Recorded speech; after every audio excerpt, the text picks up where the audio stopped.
శాశ్వతమైన ప్రేమతో మనల్ని ప్రేమిస్తున్నారు యేసు ప్రభువారు.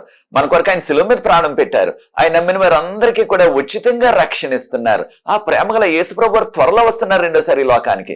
ఆయన నమ్మిన వారందరినీ కూడా పరలోకం తీసుకెళ్తారు.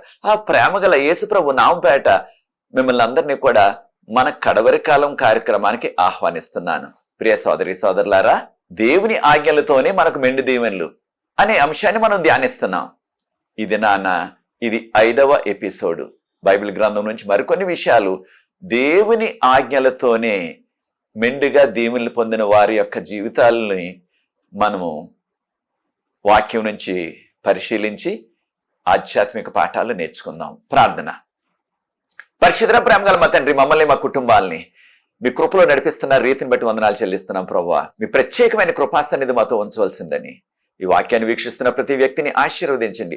ఈ పరిచర్య ముందుకు కొనసాగడానికి ఎవరైతే సహకరిస్తున్నారో వాళ్ళందరినీ కూడా మెండుగా ఆశీర్వదించవలసిందని, మీ ఆజ్ఞలతోనే మాకు మెండు దీవెనలనే అంశాన్ని మేము ధ్యానిస్తుండగా పరలోకపు జ్ఞానాన్ని మాకు ప్రసాదించి ఈ లోతైన మర్మాలు మేము తెలుసుకోవటానికి పరిశుద్ధాత్మ శక్తిని మాకు అనుగ్రహించవలసిందని, మీరే మహిమ ఘనత పొంది ఈ కడవరి కాల చివరి దినాల్లో మీకు యోగ్యమైన కుమారులుగా కుమార్తెలుగా మేము జీవించడానికి మీ 10 ఆజ్ఞలు మేము పాటించే ఆ కృపా ధన్యత మాకు అనుగ్రహించవలసిందని యేసు ప్రభువు వారి పరిశుద్ధమైన నామమును బట్టి ప్రార్థిస్తున్నాను తండ్రి, ఆమేన్. ప్రియ సోదరి సోదరులారా, దేవుడు మనకి 10 ఆజ్ఞలను మాత్రమే ఇచ్చారు. ఇవి ఆయన సొంత చేత్తో రాసిచ్చారు. ఈ విషయాలు మనం నేర్చుకుందాం. దేవుని యొక్క ఆజ్ఞలను మనం పాటించినట్లయితే, వాటిని అనుసరించినట్లయితే మనకు మెండైన 2 రకాల దీవెనలు, ఆధ్యాత్మిక దీవెనలు, శారీరక దీవెనలు. యేసు ప్రభువారు మనందరికీ కూడా చెప్పినట్లుగా మత్తయి సువార్తలో 19వ అధ్యాయం 17వ వచనంలో మనం గమనించాం. ఈ కార్యక్రమాలన్నిటిలో కూడా యేసు ప్రభువారు అన్నారు, నీవు నిత్యజీవం పొందాలంటే 10 ఆజ్ఞలు గైకొనాలా, నీవు నిత్యజీవం పొందాలంటే ఆజ్ఞలు గైకొనాలా అని యేసు ప్రభు మాటలు ఇవి. యేసు ప్రభువారే చెప్పారు, నన్ను ప్రేమించినట్లయితే నా ఆజ్ఞలను గైకొనాలా అని యేసు ప్రభువారు యోహాను సువార్త 14వ అధ్యాయం 15వ వచనంలో చెప్పారు. మనం అందరం కూడా యేసు ప్రభువుని ప్రేమిస్తున్నాం.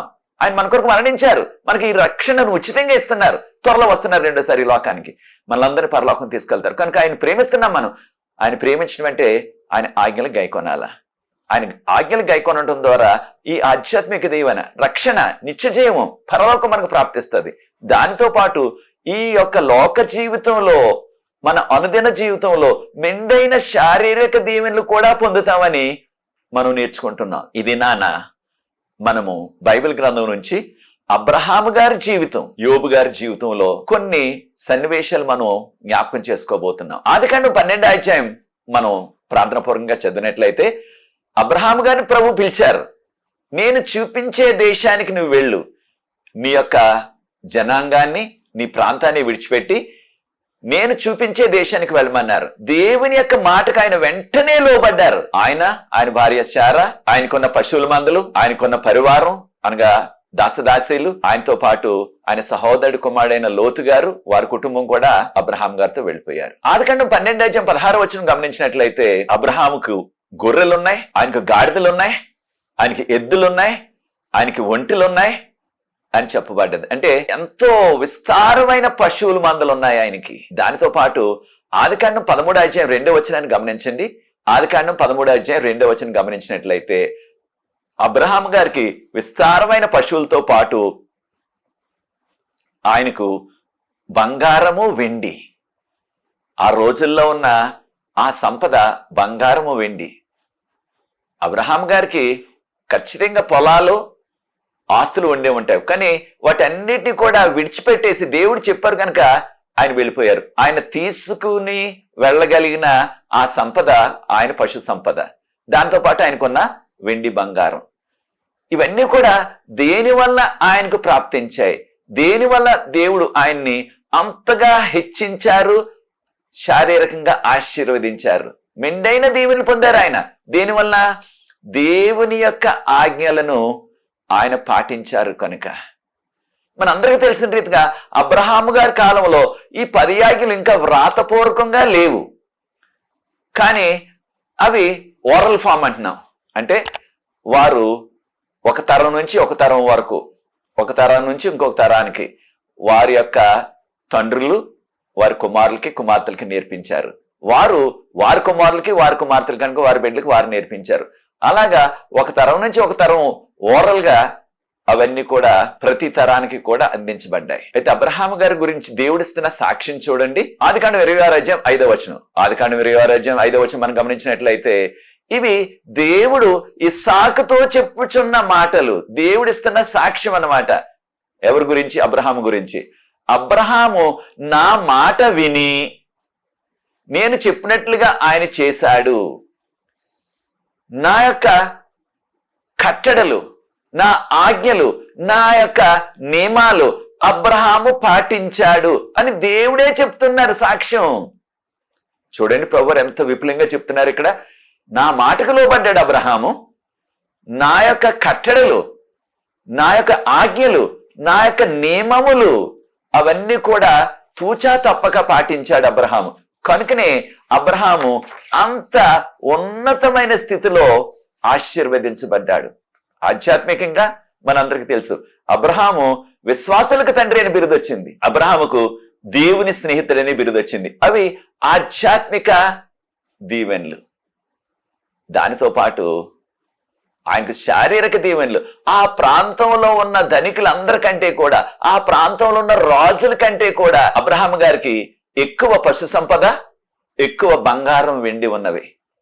అయినప్పటికీ దేవునికి లోబడి దేవుడు ఏం చెప్పారు? నీవు ఒక చోట స్థిరంగా ఉండొద్దు, ఈ ప్రాంతాలన్నిటి కూడా నాకు సాక్షిగా ఉండాలంటే, ఈ ప్రాంతాలన్నీ కూడా నాకు సాక్షిగా నువ్వు జీవించాలన్నారు ప్రభువారు. కనుకనే ఆయన గుడారంలోనే జీవించారు. 100 సంవత్సరాలు ఆయన చనిపోయే వరకు గుడారంలోనే. కట్టుకోవాలంటే రాజభవనం కట్టుకోగలిగినంత సంపద ఉన్నది ఆయనకి. రాజభవనం కట్టుకోగలిగినంత బంగారం, వెండి, సంపద, సేవకులు ఉన్నారు ఆయనకి. అయినప్పటికీ కట్టుకోకుండా ఆయన గుడారంలోనే దేవుని కొరకు సమర్పించుకుని దేవుని మాటకు లోబడ్డారు. కనుక దేవుడు అంత విస్తారంగా ఆశీర్వదించారు. ప్రియ సోదరి సోదరుడా, మనం కూడా దేవుని యందు విశ్వాసం కలిగి ఉన్నట్లయితే మనకు ఆధ్యాత్మిక దీవెన వస్తుంది, దానితో పాటు శారీరక దీవెన కూడా వస్తుంది. మనల్ని దేవుడు హెచ్చిస్తారు. మనకి శారీరకంగా అన్ని రకాల సదుపాయాలు, అన్ని రకాల మెండైన దీవెనలు దేవుడు ఆయన 10 ఆజ్ఞలు కాపాడే వారికి, ఆయన 10 ఆజ్ఞలు కాపాడే వారికి ప్రభువు అనుగ్రహిస్తారు. అబ్రహాంకి అదే రీతిగా అనుగ్రహించారు. మరొక వ్యక్తిని కూడా మనం ఇది నాన్న బైబిల్ గ్రంథం నుంచి మరొక వ్యక్తి గురించి కూడా తన జీవితంలో ఏం జరిగిందనే విషయాలు మనం బైబిల్ గ్రంథం నుంచి నేర్చుకోబోతున్నాం. ఆయనే యోబు గారు. చాలా మంది బైబిల్ పండితులు మనకి వివరించేది ఏంటంటే అబ్రహాము గారు, యోబు గారు కూడా సమకాలికులు. వీరిద్దరు చుట్టాలు కాదు కానీ సమకాలికులు అని చాలా మంది అంటున్నారు. ఖచ్చితంగా మనకు తెలిసిన వివరాలు బైబిల్ గ్రంథంలో ఉన్న గ్రంథాలన్నిటికంటే కూడా యోబు గ్రంథం మొట్టమొదటిగా వ్రాయబడిన గ్రంథం అని మనకి యూదులు వారి దగ్గర నుంచి ఆ సాంప్రదాయం మనకు తెలియజేస్తుంది. అన్నిటికంటే మొట్టమొదటిగా మోషే గారు యోబు గ్రంథాన్ని వ్రాశారు. ఆయన గొర్రెల కాపరిగా ఉన్నప్పుడు ఆ 40 సంవత్సరాల కాలంలో ఈ గ్రంథాన్ని రాశారు. తర్వాత ఆయన రాసిందే ఆదికాండం. కనుక ఖచ్చితంగా యోబు గారు విశ్వాసి, మనందరికి తెలుసు ఆ విషయం. అయితే దేవుని యొక్క సాక్ష్యం చూడండి ఏమంటున్నారు ప్రభువారు. యోబు గ్రంథం 1వ అధ్యాయం 8వ వచనం మనం గమనించినట్లయితే ప్రభువారు సాతానుతో చెప్పుచున్న మాటలు ఏమని, ఈ యొక్క భూమి అంతట్లో కూడా యోబు లాంటి వ్యక్తి లేడు, యథార్థవంతుడు, ఎంతో నీతిమంతుడు, దేవుని ఎడల భయభక్తులు కల వ్యక్తి, చెడుతనాన్ని విసర్జించిన వ్యక్తి, ఇలాంటి వ్యక్తి భూమి మీద ఎవ్వరూ లేరు అని దేవుడిచ్చారు సాక్ష్యం. చూచారా ప్రియ దేవుని బిడ్డలారా, మనలను గూర్చి కూడా ప్రభు ఏమంటారు, ఏ విధంగా సాక్ష్యం ఇస్తారు, మన జీవితాలు ఎలా ఉన్నవి ఒక్కసారి మనల్ని మనం పరిశీలించుకుందాం. యోబు అంత విశ్వాసి, ప్రార్థనాపరుడు, ఉదయాన్నే లేచేవాడు, బలి అర్పణ అర్పించేవాడు, తన కొరకు తన బిడ్డల కొరకు వేకువనే దేవునికి స్తుతియాగం చెల్లించినట్లుగా యోబు గ్రంథం 1వ అధ్యాయం 4-5 వచనాల్లో చదువుతున్నాం మనం. యోబు గ్రంథం 1వ అధ్యాయం 2వ వచనం గమనించినట్లయితే యోబుకు 7 కుమారులు 3 కుమార్తెలు ఉన్నారు. ఎంతో ధనవంతుడు. ఆయనకు 3000 గొర్రెలు ఉన్నట్లుగా యోబు గ్రంథం 1వ అధ్యాయం 3వ వచనంలో చెప్పబడ్డది. దేనికి ఆ గొర్రెలన్నీ కూడా? 7000 గొర్రెలు దేనికి అంటే ఖచ్చితంగా ఆ యొక్క గొర్రె బొచ్చుతో ఉన్ని వస్త్రాలు చేసేవారు. దీన్నే ఈ రోజుల్లో మనం శీతాకాలంలో చలిగా ఉన్నప్పుడు వేసుకునే స్వెటర్లని, మఫ్లర్లని, రకరకాల మనం ఉన్ని వస్త్రాలు వేడిగా ఉండేటానికి ఉన్ని వస్త్రాలు వేసుకుంటున్నాం. అవి గొర్రెబొచ్చు నుంచి వచ్చేవి. అయితే యోబు గ్రంథం 31వ అధ్యాయం 19-20 వచనం గమనించినట్లయితే, యోబు గ్రంథం 31వ అధ్యాయం 19-20 వచనం గమనించినట్లయితే యోబు గారు అంటున్నారు, ఆ యొక్క ఉన్ని వస్త్రాలు, వేడి వస్త్రాలు, ఎందుకంటే చలి ప్రాంతంలో ఖచ్చితంగా చలిని తట్టుకోవటానికి ఉండే ఆ ఉన్ని వస్త్రాలు, వేడి వస్త్రాలు వేసుకోవాలి. అయితే వాటిని తయారు చేయించి దేనితో? గొర్రెబొచ్చుతో. ఆయన కుటుంబస్తులు వేసుకోవటమే కాదు, అనేక మంది అనాథులకు, దీనులకు, విధవరాండ్లకు, దిక్కులేని వారికి అందరికి కూడా ఆయన పంచిపెట్టినట్లుగా మనకి చెప్తుంది వాక్యం. అంటే ఖచ్చితంగా గొర్రెలు మాంసం కొరకు వాడతారు. అయితే దానితో పాటు ఆ గొర్రె బొచ్చు కూడా ఆయన ఉన్ని వస్త్రాలు చేయించారు. చాలా మంది బైబిల్ పండితులు మనకు చెప్పేది ఏంటంటే, యోబు గారు పెద్ద వ్యాపారవేత్త ఆ రోజుల్లో, కనుక ఆయనకి 3000 ఒంటెలు ఉన్నాయి. ఏకంగా ఒంటెలు దేని కొరకు వాడతారు మనందరికి తెలుసు. ఒంటికొన్న బిరుదు ఎడారి ఓడ.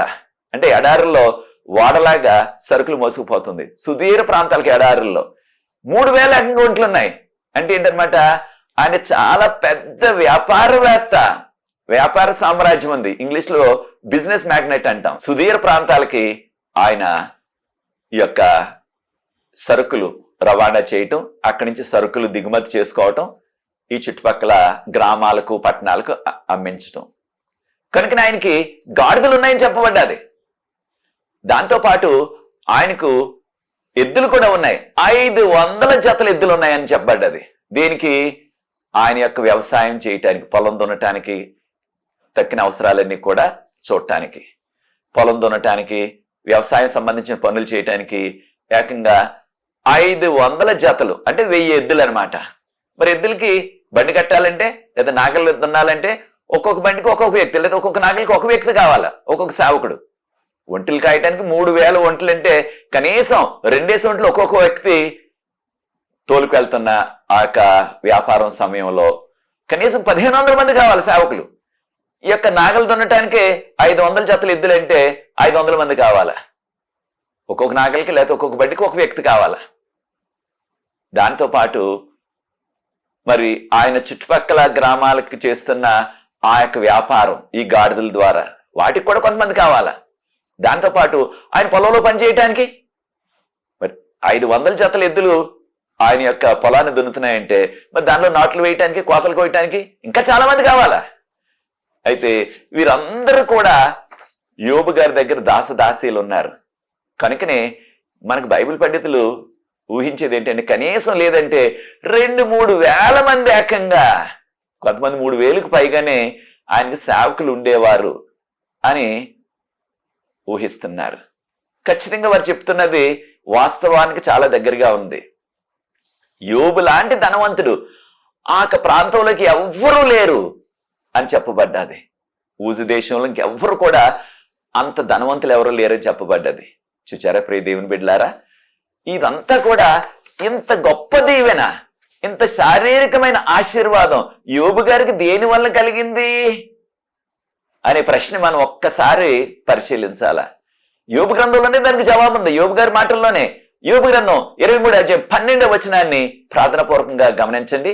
యోబు గ్రంథం 23వ అధ్యాయం 12వ వచనం, ఆయన నోటి మాట, ఆయన నోటి నుంచి వచ్చిన ఆజ్ఞ నేను తప్పలేదు. ఆయన నోటి నుంచి వచ్చిన ఆజ్ఞను నేను విడిచిపెట్టలేదు, దాన్ని మీరలేదు, నేను దాన్ని పాటించాను. కాను ఆ రోజుల్లో రాతపూర్వకంగా ఆజ్ఞలు లేవు కనుక ఆయన నోటి నుంచి వచ్చిన ఆజ్ఞలివి. వాటిని ఆయన పాటించారు, ఆయన పట్టించుకున్నారు, వాటిని అనుసరించారు. దాంతోపాటు ఆయన యొక్క మాటలు, ఆయన యొక్క అడుగుజాడల్లో నుంచి నేను ఎప్పుడు కూడా తప్పిపోలేదు అంటున్నారు. మరొక విషయాన్ని కూడా మనం గమనించాలా. యోబు గారు అంటున్నారు చూడండి, ఇదే వచనంలో, యోబు గ్రంథం 23:12 నా యొక్క అనుదిన ఆహారం కంటే కూడా నేను దేవుని యొక్క మాటలకు నేను ప్రాధాన్యత ఇచ్చాను. దేవుని యొక్క మాట, వర్డ్ ఆఫ్ గాడ్ అంటున్నాం ఇంగ్లీష్ లో. అందుకే దేవుని యొక్క మాట, దాన్ని ఏమంటున్నాం మనం? ఇది నన్ను వాక్యం అంటున్నాం. యోబు కాలంలో రాతపూర్వకంగా ఎన్ని గ్రంథాల్లోనే మనకు తెలియకపోయినప్పటికీ దేవుని యొక్క మాటలు, దేవుడు చెప్పిన మాటలు, తన యొక్క భక్తులతో చెప్పిన మాటలు, అవి తరతరాలు, ఒక తరం నుంచి ఒక తరం వరకు చెప్పబడ్డాయి కనుక ఆ మాటలను ఆయన శ్రద్ధగా పాటించారు. ఎంత శ్రద్ధగా? అనుదిన ఆహారం కంటే కూడా ప్రాముఖ్యత ఇచ్చారు వాటికి. మానవులకి ఆహారం ప్రతిదినం కూడా చాలా ప్రాముఖ్యం, వారి యొక్క ఆరోగ్య పరిస్థితులను బట్టి, వారికి ఉన్న ఆ యొక్క విశ్వాసాన్ని బట్టి. అయితే ఆ యొక్క అనుదిన ఆహారం కంటే ఎక్కువ ప్రాముఖ్యత దేవుని వాక్యానికి ఇచ్చానంటున్నాడు, దేవుని యొక్క మాటలకు ఇచ్చానంటున్నారు ఆయన. కనుకనే ప్రియ సోదరి సోదరులారా, ఈ ఆధ్యాత్మిక పాఠాన్ని కూడా మనం నేర్చుకోవాలి. దేవుని యొక్క మాటలకు ప్రాధాన్యత ఇస్తున్నావా ప్రియ సోదరి సోదరుడా? దేవుని యొక్క వాక్యపు వెలుగులో నడుస్తున్నావా? దేవుని యొక్క నోటి నుంచి వచ్చే ఆజ్ఞలు నీవు పాటిస్తున్నావా? వాటిని మేరకుండా, వాటిని తప్పకుండా, వాటిని అనుసరిస్తున్నావా నీ జీవితంలో? అలా చేసినట్లయితే మనం కూడా యోబు గారి వల్లే మెండుగా దీవించబడతాం. ఆ యొక్క ప్రాంతంలో, కూసి దేశంలో ఆయన లాంటి ధనవంతుడు ఎవ్వరూ లేరని వాక్యాలు మనం చదువుతున్నాం యోబు గ్రంథం 1వ అధ్యాయంలో. కనుక ప్రియ సోదరి సోదరుడా, మనం కూడా అటువంటి మెండు దీవులు పొందాలంటే మనం చేయవలసింది ఏంటంటే దేవుని యొక్క 10 ఆజ్ఞలు మర్చిపోవద్దు. దేవుని యొక్క 10 ఆజ్ఞల వెలుగులో జీవించాలి, 10 ఆజ్ఞలు పాటించాలి. దానితో పాటు మనము దేవుని యొక్క మాటలకు ప్రాధాన్యత ఇవ్వాలి. ద్వితీయోపదేశకాండం 28 మొదటి 2 వచనాలను ఇదివరకు ఎపిసోడ్ లో కూడా గమనించాం మనం. ద్వితీయోపదేశకాండం 28 మొదటి 2 వచనాలు, నీవు నా మాటలు శ్రద్ధగా విని నా ఆజ్ఞలు పాటించినట్లయితే నేను ఈ చుట్టుపక్కల ఉన్న దేశాలన్నిటికంటే కూడా నిన్ను మిన్నగా ఉంచుతాను, నిన్ను ఉన్నతమైన స్థితిలో ఉంచుతాను. తప్పకుండా యోబు గారిని ఆ చుట్టుపక్కల దేశాలన్నిటికంటే కూడా ఉన్నతమైన స్థితిలో ఆర్థికంగా, ఆధ్యాత్మికంగా పెట్టారు దేవుడు. 2 విషయాలు, ఆధ్యాత్మికంగా ఆయన ఉన్నతంగా ఉన్నారు, శారీరకంగా కూడా ఉన్నతంగా ఉన్నారు ఆయన. అయితే ప్రియ సోదరి సోదరులారా, మరి ఆయనకు అంత గొప్ప శోధన ఎవరు తెచ్చిపెట్టారంటే మనందరికి తెలుసు, సాతాను తెచ్చిపెట్టాడు. సాతానికి మహాకోపం. ఎవరంటే ఎవరైతే దేవుని ఆజ్ఞలు పాటిస్తారో, ఎవరైతే దేవుని మాటలకు ఎక్కువ ప్రాధాన్యత ఇస్తున్నారో వారంటే సాతానుకు గిట్టదు. ఏదో రీతిగా వారిని ఇబ్బంది పెట్టాలని, ఏదో రీతిగా వారికి శ్రమలు రప్పించాలని, ఏదో రీతిగా వారి యొక్క విశ్వాసాన్ని బలహీనపరిచేయాలని, ఏదో రీతిగా సాధ్యమైనట్లయితే వారిని సంహరించేయాలని సాతాను పథకం ఎప్పుడు కూడా. ప్రకటన గ్రంథం 12:17 గమనించండి. ప్రకటన గ్రంథం 12:17 కాగా ఆ ఘట సర్పము ఆగ్రహం తెచ్చుకుని, ఘట సర్పం ఎవరు? ఘట సర్పం అంటే సాతానని ప్రకటన గ్రంథం 12:9 చెప్పబడ్డది. ఆ ఘట సర్పం అంటే సాతాను కోపం తెచ్చుకుని ఆ స్త్రీ యొక్క సంతానం మీదకి యుద్ధం ప్రకటించడానికి వచ్చాడు. దేని వలన? వారు దేవుని యొక్క ఆజ్ఞలు పాటిస్తూ యేసు ప్రభు యొక్క సాక్ష్యాన్ని కలిగి ఉన్నారు. ప్రియ సోదరి సోదరుడే, యేసు ప్రభు యొక్క సాక్ష్యాన్ని నువ్వు కలిగి ఉండి యేసు ప్రభు సాక్ష్యాన్ని ఇతరులతో పంచుకుంటున్నట్లయితే, యేసు ప్రభు ఆజ్ఞలు నువ్వు పాటిస్తున్నట్లయితే నీకు విరోధంగా నీ మీదకి యుద్ధం చేయటానికి సాతాను సిద్ధంగా వస్తున్నాడు. అయితే మనం భయపడవలసిన పని లేదు. కారణం ఏంటి? మన తరపున యుద్ధం చేయటానికి, మన తరపున పోరాడటానికి, మనల్ని కాపాడటానికి యేసు ప్రభు ఎల్లప్పుడూ కూడా సిద్ధంగా ఉన్నారు. కనుక ఆయన ఆజ్ఞలు పాటించేవారంటే, ఆయన మాటలు నమ్మేవారంటే, ఆయన మాటకు ప్రాధాన్యత ఇచ్చేవారంటే సాతానికి చాలా కోపం. వారిని ఏదో రీతిగా సంహరించాలని ప్రయత్నం చేస్తున్నాడు. అయితే సాతాను మాటల్లోనే చూడండి ఏమంటున్నాడో, యోబు చుట్టూ కూడా మీరు కంచె వేసేశారు. ఏదైనా మనకి చక్కని తోట ఉన్నట్లయితే దాని చుట్టూ కూడా కంచె వేసేస్తున్నాం, అయితే ఒక గోడ కట్టేస్తున్నాం, ఇంగ్లీష్లో ఫెన్స్ అంటున్నాం, వేసేస్తున్నాం.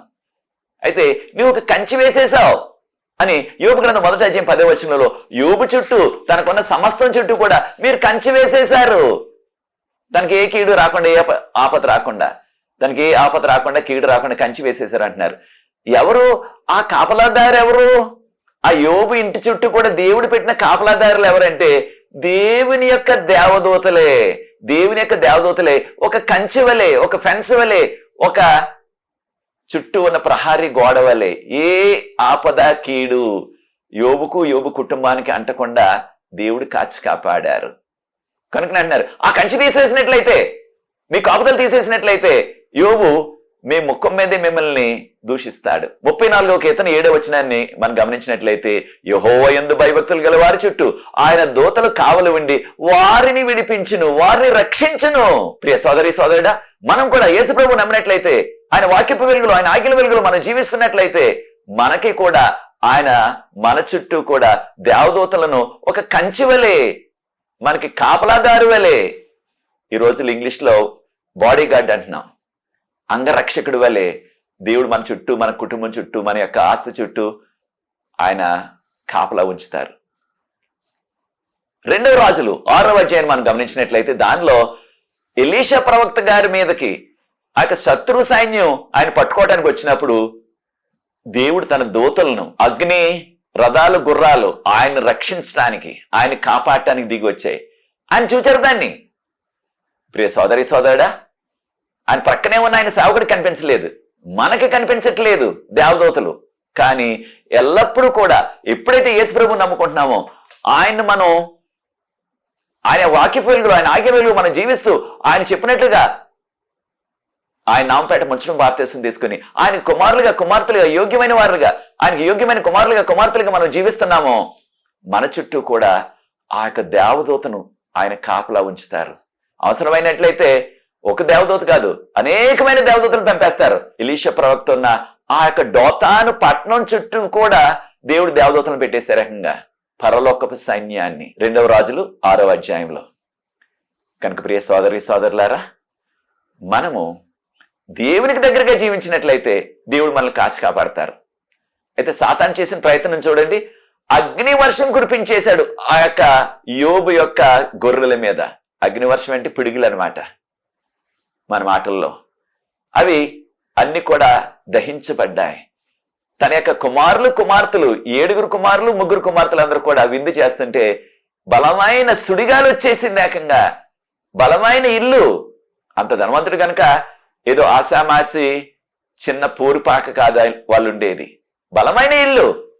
ఆ బలమైన సుడిగాలికి పడిపోయింది. దీనివల్ల మనం నేర్చుకునేది ఏంటి? సాతానికి కొంత శక్తి ఉంది. ఏం శక్తి?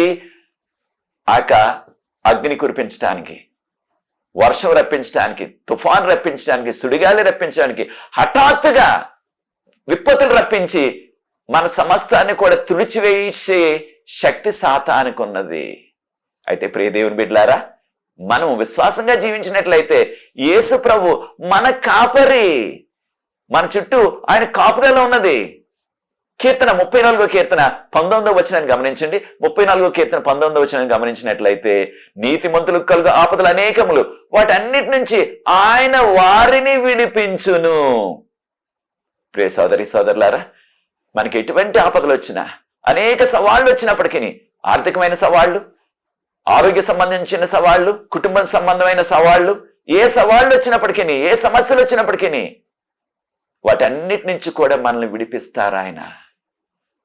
కనుకనే ప్రియ సోదరి సోదరులారా, దేవునికి దగ్గరగా జీవిద్దాం.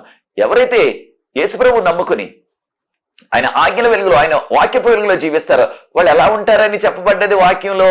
1వ కీర్తన 2-3 వచనాలు. దేవుని యొక్క ధర్మశాస్త్రాన్ని దివారాత్రులు ధ్యానించేవారు.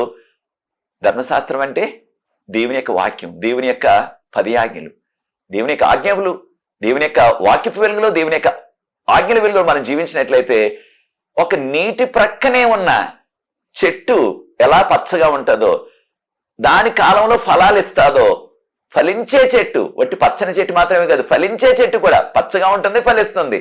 అలా ఉంటారని చెప్పబడ్డది. అలాగే యోబు గారు కూడా దీవించబడ్డారు. కానీ ఆ శ్రమలన్నీ కూడా సాతాను తెచ్చాడు. అయితే ఆ శ్రమలన్నీ కూడా ప్రభు అనుమతించారు తన యొక్క విశ్వాసాన్ని బలపరచడానికి. మనందరికీ కూడా తరతరాలు ప్రభు రెండోసారి వచ్చే వరకు కూడా ఒక మాదిరికరమైన జీవితాన్ని విశ్వాసులకి లోకంలో జీవించినట్లయితే సాతాను ఎటువంటి సవాళ్లు తెస్తాడు, వాటిని ఎలా ఎదుర్కోవచ్చు, వాటిని ఎలాగ అధిగమించవచ్చు అనే విషయాలు మనకి కూడా ఆధ్యాత్మిక పాఠం నేర్పించడానికి ప్రభువారు యోబు జీవితంలో ఆ శోధన అనుమతించారు. శోధన తెచ్చేవారు ప్రభు కాదు, శోధనలు తెచ్చేవాడు సాతాను. సాతానును మనం శోధకుడు అంటున్నాం. చూడండి, యోబు గ్రంథం 42 అధ్యాయం 10వ వచనం గమనించినట్లయితే, యోబు కోల్పోయిన సమస్తాన్ని కూడా దేవుడు రెండంతలుగా ఇచ్చేశారు. ఏకంగా తనకి తెలిసిన వారు, తన యొక్క అన్నదమ్ములు, అక్క చెల్లెళ్ళు, ఆ యొక్క బంధువులందరూ కూడా ఆయనకి కష్టకాలంలో ఎవరు వచ్చి ఆదుకోలేదు. చూడండి, ఎవరు కూడా ఆయన తరపున నిలబడలేదు. అది అయిపోయిన తర్వాత వారందరూ వచ్చి వారి బంగారాన్ని, ఉంగరాల్ని ఆయనకు బహుకరించేసి ఆయన్ని పరామర్శించారు. తన స్నేహితులందరూ కూడా పోయిందంతా కూడా మళ్ళీ తిరిగి వచ్చేసింది. దాంతో పాటు ఆయనకున్న ఆ గొర్రెలు, ఆయన శోధన రాకముందు, కష్టాలు రాకముందు 7,000 గొర్రెలే. అవి తీరిపోయిన తర్వాత దేవుడు రెండంతలు 14,000 గొర్రెలు వచ్చేసాయి. ఏకంగా 14,000 గొర్రెలు ఇచ్చేశారు దేవుడు. చూచారు ఎంతగా ఆశీర్వదించేశారు. ఆ యొక్క శోధన రాకముందు ఆయనకి 3,000 ఒంట్లే. శోధన అయిపోయిన తర్వాత యోబు గ్రంథం 42 అధ్యాయం 12 వచనాన్ని మనం గమనించినట్లయితే ఆయనకు 14,000 గొర్రెలు వచ్చేసాయి. అయితే ఆ యొక్క శోధనలు తీరిపోయిన తర్వాత ప్రభు వాటిని తొలగించేశారు. అప్పుడు ఆయనకి 6,000 ఒంట్లు వచ్చేసాయి ఏకంగా. అంటే ఒక్కొక్క ఒంటి కూడా ఈ రోజుల్లో మనం పోల్చుకుంటే ఒక్కొక్క ఒంటి ఒక్కొక్క లారీతో సమానం, అంటే ఒక్కొక్క ట్రక్ తో సమానం అనమాట. ఇది దూర ప్రాంతాలకి సరుకులు రవాణా చేయటానికి ఆ రోజుల్లో ఒంటిలే సాధనం. అయితే 6,000 ఒంట్లు అంటే 6,000 లారీలు, 6,000 ట్రక్కులు అనమాట ఆయనకి. అంటే ఎంత పెద్ద వ్యాపారవేత్త చూడండి. తర్వాత ఆయనకి మరలా 7 కుమారులు, 3 కుమార్తెలు జన్మించారు. ఆయన పెద్ద వయసులో, యోబు గ్రంథం 42 అధ్యాయం ప్రార్థన పూర్వకంగా చదవండి. పెద్ద వయసులో ఆయన 140 సంవత్సరాలు జీవించి అప్పుడు ఆయన వృద్ధాప్యంలో ఆయన సహజమైన మరణాన్ని పొందారు. ఇవన్నీ కూడా దేని వల్ల సాధ్యమయ్యాయి? దేని వల్ల ఆయనకు వచ్చిన కష్టాలన్నీ తొలగించబడ్డాయి? దేని వల్ల ఆయనకు పోయిన సమస్తం కూడా మరలా రెట్టింపు దేవుడు ఇచ్చేశారంటే ఆయన మాటలకు ఆయన ప్రాధాన్యత ఇచ్చి ఆహారం కంటే కూడా, అనుదిన ఆహారం కంటే కూడా వాక్యానికి ప్రాధాన్యత ఇచ్చారు ఆయన. దాంతో పాటు నీ నోటి నుంచి వచ్చిన ప్రతి ఆజ్ఞ నేను తప్పిపోలేదని చెప్తున్నారు యోబు గ్రంథం 23 అధ్యాయం 12 వచనంలో. ప్రియ సోదరి సోదరులారా, ఈ కడవరకాల చివరి దినాల్లో జీవిస్తున్నాం. మనం కూడా, మన కుటుంబాలు కూడా ఆశీర్వదించబడాలంటే ఆధ్యాత్మికంగా, శారీరకంగా దేవుని యొక్క వాక్యము, దేవుని యొక్క ఆజ్ఞలు చాలా ప్రాముఖ్యం. కొంతమంది ఆజ్ఞలు మనకు అవసరం లేదు, వాటిని దేవుడు కొట్టేశాడు అని వాటిని చులకనగా చూస్తూ మనం దేవుని యొక్క ఆశీర్వాదం పొందకుండా చేసేస్తున్నారు. ప్రభు అన్నారు, నన్ను ప్రేమించేవాడు నా ఆజ్ఞలు గైకొనాలని. యేసు ప్రభు మాటలవి. యోహాను సువార్త 14 అధ్యాయం 15 వచనంలో మనం గమనించాం దాన్ని. కనుక ప్రియ సోదరి సోదరులారా, యేసు ప్రభు రెండోసారి త్వరగా వస్తున్నారు. అయితే మనం పరిశుద్ధులుగా జీవించాలంటే, మన పరలోకం తీసుకెళ్ళబడాలంటే ప్రకటన గ్రంథం 14 అధ్యాయం 12 వచనాన్ని గమనించండి. ప్రకటన 14 అధ్యాయం 12 వచనం గమనించినట్లయితే, కాగా పరిశుద్ధుల ఓర్పు ఇందులో కనపడును, దేవుని యొక్క ఆజ్ఞలు కాపాడుచు. యేసుక్రీస్తు నందు విశ్వాసం కలిగి ఉన్నట్లయితే దేవుని యొక్క ఆజ్ఞలు పాటించాలా, యేసు ప్రభు నందు విశ్వాసం కలిగి ఉండాలా. ఈ రెండు మనం చేసినట్లయితే పరిశుద్ధులుగా జీవిస్తాం. పరిశుద్ధుల ఓర్పు ఇందులో కనపడుతుంది. కనుక ప్రియ సోదరి సోదరులారా, మనం కూడా పరిశుద్ధులుగా ఈ కడవర కాలంలో జీవించాలంటే, పరిశుద్ధులుగా ఉంటేనే ప్రభు వచ్చినప్పుడు పరలోకం చేరగలం. ప్రభు త్వరగా వస్తున్నారు. మనం ఊహించిన దానికంటే త్వరగా వస్తున్నారు ప్రభు వారు. ఆ పరలోకం చేరటానికి ప్రభు ప్రత్యేకమైన కృప మనకు అనుగ్రహించడానికి సిద్ధంగా ఉన్నారు. కనుక 10 ఆజ్ఞలు పాటించడం ద్వారా మనకి మెండైన ఆధ్యాత్మిక దీవులు, అది పరలోకం నిత్య జీవం కలుగుతుంది. దాంతోపాటు ఈ లోక జీవితంలో కూడా, శారీరక జీవితంలో కూడా మనకి మెండైన శారీరక దీవెనలు 10 ఆజ్ఞలతోనే మనకి ప్రభు అనుగ్రహిస్తారు. కనుక 10 ఆజ్ఞలతోనే మనకు మెండైన దీవెనలు. ఈ విషయాన్ని మనం బైబిల్ గ్రంథం నుంచి గ్రహిస్తున్నాం. అది నేను నిర్ణయం అయినట్లయితే నేను కూడా ఆధ్యాత్మిక దీవెనలు పొందాలా. ప్రభు త్వరగా వస్తున్నారు రెండోసారి. నేను పరలోకం వెళ్ళాలి, నేను నా కుటుంబం, నా జీవితకాలం అంతా కూడా ప్రభు వచ్చే పర్యంతరం శారీరకంగా కూడా నేను ఆశీర్వదించబడాలా అని కోరుకుంటున్నట్లయితే నాతో ఏకీభవించండి. ప్రార్థించి వర్తమానాన్ని ముగిస్తాను. పరిశుద్ధ ప్రేమ గల మా తండ్రి, మీకు స్తుతులు స్తోత్రాలు వందనాలు చెల్లిస్తున్నాం. వాక్యాన్ని వీక్షిస్తున్న ప్రతి వ్యక్తిని ఆశీర్వదించి ఈ పరిచర్య ముందు కొనసాగడానికి ఎవరైతే సహకరిస్తున్న వారందరూ కూడా మెండుగా ఆశీర్వదించవలసిందని, మీ 10 ఆజ్ఞలతోనే మాకు మెండైన ఆధ్యాత్మిక శారీరక దీవెనలనే విషయాన్ని మేము గ్రహించి ఆ విధంగా మేము చేస్తూ మీకు యోగ్యులైన కుమారులుగా కుమార్తెలుగా కడవర కాలంలో జీవించే కృప మాకు దయచేయవలసిందని యేసు ప్రభువు వారి పరిశుద్ధమైన నామమును బట్టి ప్రార్థిస్తున్నాను తండ్రి, ఆమేన్. ప్రియ సోదరి సోదరులారా, ప్రభు మిమ్మల్ని ప్రేరేపించినట్లయితే పరిచర్య ముందు కొనసాగటానికి ఈ తెర మీద వచ్చే నంబర్కు నన్ను సంప్రదించినట్లయితే వివరాలు మీకు అందిస్తాం. ఈ పరిచర్యలో మీరు కూడా పాలిభాగస్తులు అవ్వండి, సహకరించండి. ఎటువంటి ప్రార్థన అవసరత ఉన్నప్పటికీ మీ ప్రార్థన అవసరత నాతో పంచుకున్నట్లయితే మనకు ప్రార్థనా బృందం ఉన్నది. ప్రతి సాయంత్రం కూడా విజ్ఞాపన ప్రార్థన చేస్తున్నాం. అనేక జవాబులు ప్రభు ఇస్తున్నారు. మీరు కూడా ఈ యొక్క అవకాశాన్ని సద్వినియోగం చేసుకోండి. ప్రభు మిమ్మల్ని ప్రత్యేకంగా దీవించుగాక. వచ్చే ఎపిసోడ్లో మరికొన్ని విషయాలు మనం నేర్చుకోబోతున్నాం. God bless you.